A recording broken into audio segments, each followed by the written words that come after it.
नमस्कार दोस्तों, स्वागत है आप सभी का। उत्तर प्रदेश अधीनस्थ सेवा चयन आयोग से अपडेट्स को लेकर के बात करेंगे। जैसा कि हमने आपको सुबह की वीडियो के माध्यम से बताया था कि आज हमारे कुछ छात्र जो है यूपीट्रिपलएससी आयोग पर जाएंगे। हम लोग प्रोटेस्ट तो नहीं कर सकते, लेकिन अपनी मांग रख सकते हैं, उसके लिए हम लोग प्रयास कर सकते हैं, मिल सकते हैं अधिकारियों से। ये सब चीज़ें चल रही हैं और उसी क्रम में देखेंगे जहाँ एक तरफ अधिकारी लगातार जो है इतनी सुस्त कार्यप्रणाली। दोस्तों, मुझे आश्चर्य इस बात का होता है कि इन अधिकारियों को थोड़ा भी संकोच नहीं होता है कि ये ऐसे अभ्यर्थी है जो 5 साल 6 साल या 3 साल पुरानी भर्तियों के रिजल्ट को लेकर के परेशान हैं। आप क्यों इतना परेशान कर रहे हैं छात्रों को? आखिर आप कर क्या रहे हैं आयोग में, विभाग में? थोड़ा भी आपको ये समझ में नहीं आता है? अब पता नहीं दोस्तों कैसा इन लोगों का हृदय है, कैसा इन लोगों का मन है जो पछता नहीं है कि छात्र अभ्यर्थी कितना वेट करे, कोई कितना धैर्य, कोई कितना पेशेंस रखे। ये तो बेरोजगारी की ऐसी मजबूरी है कि लोग वेट कर रहे हैं और कितने लोग मानसिक पीड़ा में हैं। शायद ये अधिकारियों को या उनके बच्चों को वो नहीं समझेंगे, क्योंकि उन्हें तो चूँकि वो है नहीं दिक्कतें, वो तो अपना अच्छा खासा उनका चल रहा है सब कुछ। और आज की अगर अपडेट्स बता दें दोस्तों, तो आज भी जो है हमारे जो छात्र हैं यूपीट्रिपलएससी आयोग के अंदर धरने पर बैठे थे और उनकी स्पष्ट मांग थी कि जब तक हमें अधिकारियों से स्पष्ट यहाँ पर कोई जानकारी नहीं दी जाती कि कब तक रिजल्ट जारी किया जाएगा, तब तक हम लोग यहाँ से नहीं हटेंगे। कुछ तस्वीरें आपको हम यहाँ पर दिखा रहे हैं, जो कि यूपीट्रिपलएससी आयोग के अंदर से तस्वीरें हैं।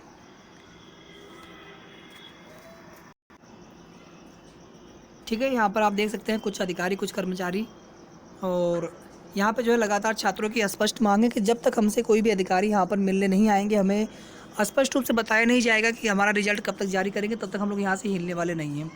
और इसी तरह से देखेंगे दोस्तों कि लोअर 2019 परिणाम के लिए भी कुछ दिन पहले जनवरी के महीने में धरना दिया गया था और वहाँ पर भी अधिकारियों से यही स्पष्ट मांग की गई थी कि सर हमारा परिणाम जो है जल्दी से जल्दी जारी कर दें।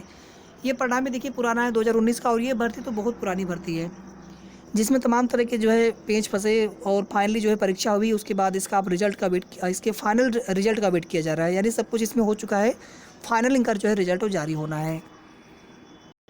यूपीट्रिपलएससी के अधिकारियों की तरफ से बोला गया था कि हम लोग जो है 15 फरवरी बोला गया था उनकी तरफ से कि 15 फरवरी तक, और 15 से देखिए 20 फरवरी, 20 से 21 फरवरी हो चुका है और आज, और अभी भी देखेंगे कोई भी रिजल्ट को लेकर के कोई भी नई नोटिस यूपीट्रिपलएससी आयोग से देखने को नहीं मिली है।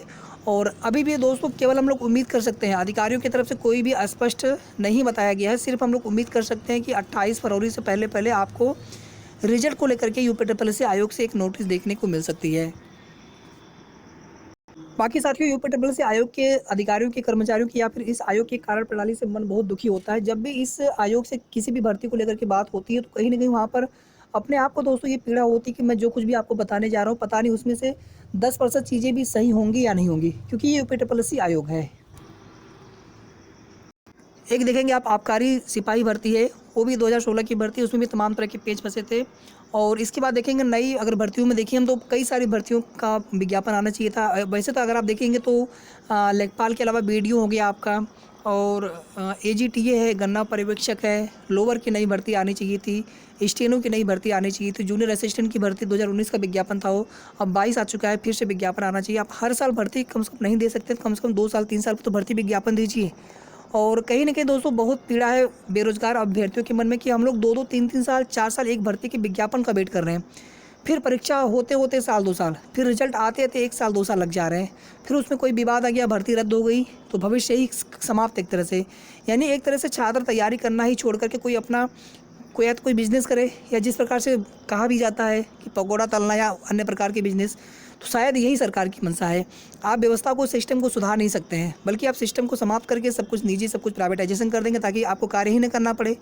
यही तो बात है। फिर अगर आप कार्य करना चाहते हैं, अगर आप कुछ सुधार करना चाहते हैं, तो इन आयोग के, इन विभागों की कार्यप्रणालियों को सुधारा जाए। क्यों सरकारी विभाग इतना सुस्त है? पीईटी के बाद से आप हर महीने 2 भर्ती कराने वाले थे, मतलब क्या कहा जाए, संकोच आना चाहिए दोस्तों यहाँ पर अधिकारियों को भी कि आपने किस प्रकार से बयान दिया था और आप क्या कर रहे हैं यहाँ पर। मतलब आप छोड़िए महीने 2 एग्ज़ाम, आप 7-8 महीने के बाद भी एक एग्ज़ाम तक नहीं करवा पाते हैं। और बहाना क्या होता है, फाइनली 3-4 महीने के बाद आते आते कोरोना है, फिर क्या बहाना होता है, चुनाव है। अरे भैया, चुनाव में आपकी ड्यूटी लगी है क्या?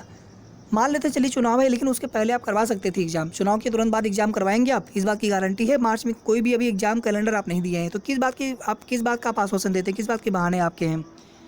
लेखपाल बीडीओ री एग्ज़ाम होना है।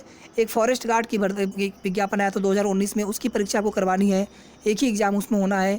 इसके अलावा और भी मुझे लग रहा है कि और भी संभवतः है, जिसमें आप देखेंगे जेई का एग्ज़ाम, हालांकि कुछ एक डेट तो फिक्स कर दी गई है, लेकिन एएनएम की परीक्षा है और इसी प्रकार से 1-2 परीक्षाएं और भी हैं जो कि होनी है। लेकिन अभी तक देखेंगे किसी भी परीक्षा को लेकर के कोई भी confirm date UP triple C आयोग ने नहीं तय की है। इतना ही नहीं, अपनी जिम्मेदारियों से बचने का एक बहाना है कि कैलेंडर भी नहीं देते लोग, और कैलेंडर देते भी हैं तो उससे कोई जवाबदेही, कोई उसकी अकाउंटेबिलिटी नहीं होती इनकी, क्या उसको हम पूरा ही करेंगे, कोई बाध्यता नहीं होती। एक कानूनी बाध्यता, एक कानून बनना चाहिए दोस्तों, सभी भर्ती विभाग जो भी सरकारी विभाग है। लेकिन यहाँ पर चूँकि ऐसा होता हुआ तो फिलहाल में दिखा नहीं, बल्कि धीरे धीरे रिक्तियाँ ही विभाग ही कम कर दिए जा रहे हैं, सुधारने का यहाँ पर कोई प्रयास नहीं हो रहा है। जबकि होना यहाँ पर ये चाहिए था कि विभागों की जो कार्यप्रणाली है या जो भी सरकारी कार्य हैं उन पर उनका सुधार होना चाहिए था। प्राइवेट से अच्छा कार्य सरकारी कर सकते हैं, लेकिन उन्हें एक तरह से कह सकते हैं कि व्यवस्था में सुधार की आवश्यकता है, आमूलचूल परिवर्तन की आवश्यकता है। और वो छोड़िए, आप इतने बड़े अधिकारी हैं यूपी ट्रिपल सी आयोग में, जब इनसे हम ऐसी उम्मीद नहीं कर पा रहे तो फिर छोटे कर्मचारियों की बात छोड़िए, आप पहले इन आयोगों की कार्यप्रणालियों को सुधारा जाए।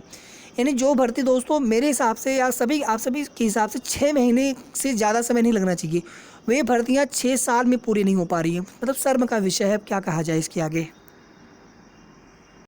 पीईटी के कट ऑफ तक घोषित नहीं कर पा रहे हैं आप, मतलब छात्र अंधेरे में क्या करें क्या ना करें, पढ़ें कि न पढ़ें। अरे भैया, आप सब कुछ क्लियर तो कर दो, छात्र पढ़ाई तो करें, आपके टेंशन झेलें, यहाँ पे छात्र अपनी पढ़ाई करें। बिल्कुल मन दुखी सा कर दिया दोस्तों यूपी ट्रिपल सी आयोग ने। और आज धरने की जो भी अपडेट्स थी हमने आपको बता दी कि कोई भी ऐसा सकारात्मक जवाब अधिकारियों की तरफ से नहीं दिया गया है परिणाम को लेकर के, जूनियर असिस्टेंट। ठीक है दोस्तों।